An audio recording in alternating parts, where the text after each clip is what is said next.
सी बात इन हवाओं को बताए रखना, इतनी सी बात इन हवाओं को बताए रखना कि रोशनी होगी इन चिरागों को जलाए रखना।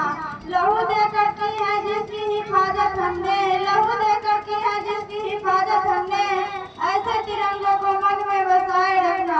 परम आदरणीय सभी गुरुजन एवं मेरे ग्रामवासियों एवं छोटे एवं बड़े भाई बहन को स्वतंत्रता दिवस की हार्दिक शुभकामना। मैं रूपम कुमारी और विदातार सभी के सामने हम अपने विचारों को साझा करना चाहूंगी। आज का यह शुभ दिन ब्रिटिश हुकूमत को बहुत कठिन संघर्ष एवं अनेक भारतवासियों के बलिदान के कारण प्राप्त हुआ है कि कतरा कतरा खून दिया था, भी जवानी जुनून दिया था, कि कतरा कतरा खून दिया था, भी जवानी जुनून दिया था, खटे अंग्रेज माने नहीं तो पोलियो से खून दिया था। राजनीतिक से मिली नहीं आजादी न पैसे से खरीदे हैं, राजनीतिक से मिली नहीं आजादी न पैसे से खरीदे हैं। सौदा लहू मोल हुआ था, सौदा लहू मोल हुआ था, भगत सिंह जैसा माँ ने गोली खाई थी। बेटे लटके फंदे पार, बेटे लटके फंदे पार, आजादी का डोली उठी है इन कुर्बानी के कंधों पर, उन कुर्बानी के कंधों पर। कहने को तो आजादी एक सामने था, लेकिन इसकी भव्यता को किसी शब्द में बांधा नहीं जा सकता।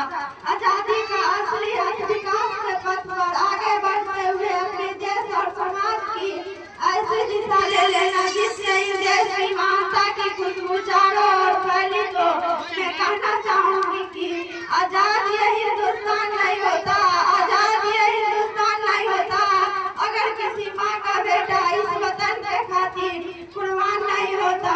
सारे रिश्ते नाते भुलाकर सीने पर गोली खानी पड़ती है मेरी दोस्त, यूं ही वतन के खातिर मरना इतना आसान नहीं होता। आजादी के यूं ही भरपूर बनाने के लिए भारत के वीर सैनिक भारत भूमि पर आन और शान के साथ सरहद पे खड़े हैं, आन और शान के साथ सरहद पे खड़े हैं। लेकिन आजादी के अतिरिक्त सुरक्षा के लिए हमें भ्रष्टाचारी कलाजारी जैसी अन्य राजनीतिक बुराइयों को दूर करने का प्रण लेना होगा। अगर बात नारी शक्ति की करूँ तो इस तिरंगे की शान को बढ़ाना आता है, हम इस तिरंगे शान की बढ़ाना आता है, हमें इस तिरंगे की शान को बढ़ाना आता है। जो गलत नजरें उठाए इस हिंदुस्तान की तरफ उसे झुकाना आता है, उसे झुकाना आता है। हम हिंदुस्तान की बेटी हूँ साहब, हम हिंदुस्तान की बेटी हूँ साहब। इन चूड़ियों वाले हाथों से हथियार उठाना आता है, इन चूड़ियों